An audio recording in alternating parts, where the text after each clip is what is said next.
Friends, very good morning. Stations and places में आप सभी लोगों का वेलकम करता हूं आपके अपने इस यूट्यूब के चैनल में।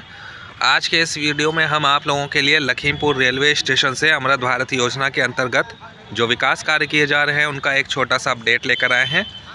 विकास की तो बात करेंगे ही, साथ में यहाँ पर जो कमियाँ हैं जिनको इस साल मिलना चाहिए था और नहीं मिली, तो वो क्या कमियाँ हैं हम आप लोगों को बताएँगे।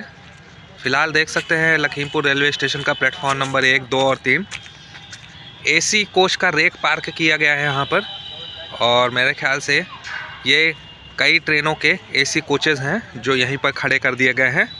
तो कह सकते हैं पार्किंग रेलवे स्टेशन पर काफ़ी समय बाद जो आपका रेक है वो पार्क किया गया है। और यहाँ पर भी देख सकते हैं फ्रेंड्स, पर्याप्त मात्रा में स्पेस है। काफ़ी कुछ यहाँ पर बनाया जा सकता था। जो कर्मचारियों के लिए नए कमरे वगैरह हैं वो बनाए जा सकते थे, आरपीएफ के लिए भी, जीआरपी वालों के लिए भी। उधर जो बिल्डिंग्स बनी हुई हैं कर्मचारियों के लिए वो काफ़ी जीर्ण शीर्ण हो गई है, पानी चूता है जब बरसात होती है। रनिंग रूम नहीं बनाया गया यहाँ पर, यह भी एक कमी है, बना दिया जाए काफ़ी अच्छा रहेगा। 7 से 8 लाख के करीब में आबादी है। अगर हम 5 किलोमीटर का क्षेत्रफल ले लें बीच शहर से चारों दिशाओं में, तो कम से कम 7 लाख की आबादी आराम से मिल जाएगी। उस आबादी के लिए मात्र 2 मिनट का यहाँ पर ठहराव दिया गया है, ये भी एक कमी है। और वहीं मैलानी जंक्शन रेलवे स्टेशन जहाँ पर लोको पायलट, मात्र 2 लोको पायलट की ड्यूटी बदलती है, तो उसके लिए 10 मिनट दिया गया है। जबकि यहाँ से 500 यात्री चढ़ते हैं तो उसके लिए 2 मिनट दिया गया है। कृष्णा टाकीज़ है यहाँ पर, सामने देख सकते हैं। और काफ़ी देर पहले एक मालगाड़ी गुजरी थी, लगभग 15 से 20 मिनट पहले। अभी भी जाम की स्थिति बनी हुई है, जाम नहीं खुल पाया है। अब यहाँ पर भी आवश्यकता महसूस होने लगी कि ओवरब्रिज बनाया जाए। देख सकते हैं फ्रेंड्स, जूम करके हमने आप लोगों को दिखाया था। सामने देखिएगा, जो प्लेटफॉर्म के किनारे के स्लीपर्स हैं उनको वहाँ पर डंप किया गया है, पुराने वाले।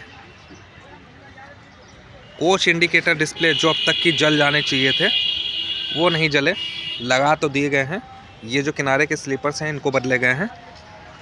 और ऐसा ही एक पोल छोटा सा प्लेटफॉर्म के किनारे पर भी लगा हुआ है, दिखाएंगे जब हम सीतापुर की दिशा में बढ़ेंगे। अब उसका क्या इस्तेमाल है हमें नहीं मालूम, जबकि वो आउट ऑफ प्लेटफॉर्म है। फ़िलहाल चलते हैं, आप लोगों को और भी कमियां गिनाते हैं जो छोटी मोटी मुझे नज़र आई। टीन शेड यहाँ पर भी लगाया जाना था, काफ़ी आगे टीन शेड लगाए गए हैं बीचों बीच में, और यहाँ से टीन शेड की जो दूरी है वो काफ़ी ज़्यादा है। यहाँ पर भी टीन शेड लगाया जाना चाहिए था। Coach indicator display platform number 1 और 3 के लिए लगाए गए हैं, तो छोटे टीन शेड यहाँ पर भी लगाए जा सकते हैं, जैसे सीतापुर जंक्शन रेलवे स्टेशन पर पूरे प्लेटफॉर्म पर नहीं लगाए हैं। और गर्मियों के मौसम में काफ़ी दिक्कत होती है खड़े होने में, क्योंकि जनरल कोचेस जो है ना वो आगे या पीछे ही लगे होते हैं, तो यहाँ पर होना चाहिए था। और जो कोच इंडिकेटर डिस्प्ले है वो आपके प्लेटफॉर्म नंबर 1 और 3 पर लगाए गए हैं। 2 के लिए क्या व्यवस्था है कुछ मालूम नहीं, और क्यों नहीं लगाया गया है, मेन लाइन की होने की वजह से, शायद इसी वजह से। माल गोदाम की कमी है, माल गोदाम जो खीरी टाउन में बनाया जाना चाहिए था वो भी नहीं बनाया गया। पीलीभीत में 4 माल गोदाम हैं, सीतापुर में 4 से 5 माल गोदाम हैं, जबकि लखीमपुर यूपी का सबसे बड़ा ज़िला है, उसके बावजूद भी यहाँ मात्र 1 माल गोदाम है, वो भी गोला। वहाँ से माल लखीमपुर आना काफ़ी ज़्यादा लागत लग जाती है, पहले वहाँ तक भाड़ा दो गोला तक, फिर यहाँ तक वापस मंगाने का।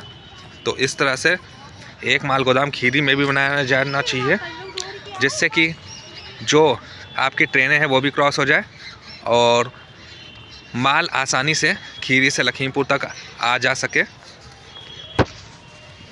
अगर ये रेक जो ट्रेन चल रही थी उसमें लगाया जाता है, और उसकी वजह से यहाँ पर इसको पार्क कर दिया गया है, यानी कि कोहरे की वजह से ट्रेनें निरस्त हैं, तो इस रेक का इस्तेमाल कुंभ मेले में करना चाहिए, जिससे कि ट्रेनों का संचालन हो सके, कि यहाँ से भी एक कुंभ मेले के लिए ट्रेन चल जाए।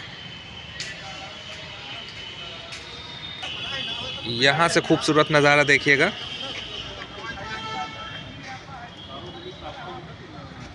काफ़ी बड़ा सर्कुलेटिंग एरिया हो गया है, आगे से भी दिखाएंगे। तो क्यों ना इस रेक का इस्तेमाल ट्रेन संचालन में कर लिया जाए। खाली खड़ाई तो रहेगा, लोगों को ट्रेन सेवा मिल जाएगी कुछ समय के लिए।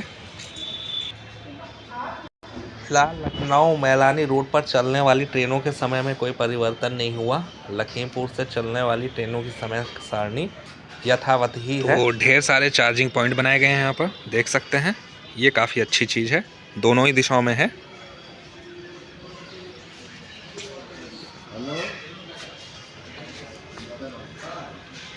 तो ये सभी स्टेशनों पर होना चाहिए। तो प्लेटफॉर्म नंबर 1 पर टीन शेड की लंबाई बीच में भी ज़्यादा है और 2 में भी बीच में ही प्लेटफॉर्म की लंबाई ज़्यादा है। यहाँ से भी देखिएगा।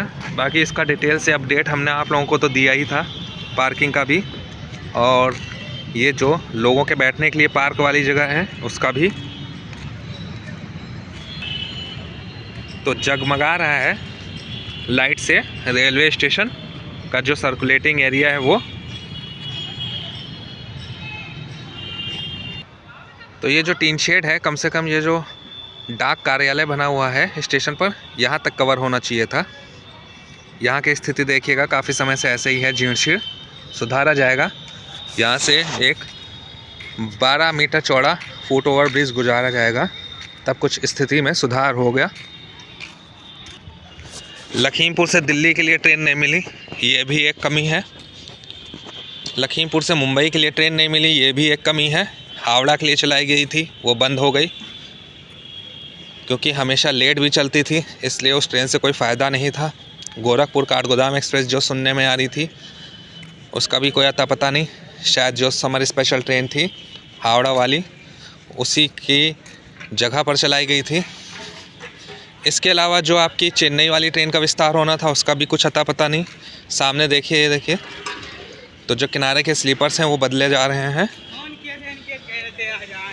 बरेली के लिए ट्रेन होनी चाहिए थे, उसका भी कोई अता पता नहीं। पीलीभीत लखीमपुर ट्रेन चलती थी, बहुत अच्छी थी, सुबह के समय काफ़ी फ़ायदा लोगों को मिलता था। शॉर्ट में एक वीडियो भी डाला था, प्लेटफॉर्म की लंबाई कम है। 15,009 ट्रेन जब भी कभी आती है, उसका 1 या 2 कोच बाहरी प्लेटफॉर्म से खड़े रहते हैं, यात्री ग्राउंड पर उतरने को मजबूर होते हैं। तो जितनी भी हमने कमियां गिनाई, वो कब दूर होंगी भी या नहीं होगी, कोई जानकारी नहीं, कोई पुरसा हाल नहीं। पहले ज्ञापन वगैरह दे दिया करते थे तो थोड़ी बहुत सुनवाई हो जाया करती थी, अब तो बिल्कुल भी सुनवाई नहीं होती है। चाहे जितने ज्ञापन दे दो, चाहे सांसद जी दे दें, चाहे राज्यसभा सांसद जी दे दें या हम लोग दे दें, और किसी बड़े अधिकारी का इधर अब दौरा भी नहीं होता। तो ये देखिए, एक यहाँ पर पोल लगाया गया है, इसका क्या यूज़ है कुछ पता नहीं। कब मांगे सुनी जाएंगी, पूरी होंगी, अब देखना होगा, बस इंतज़ार ही कर सकते हैं।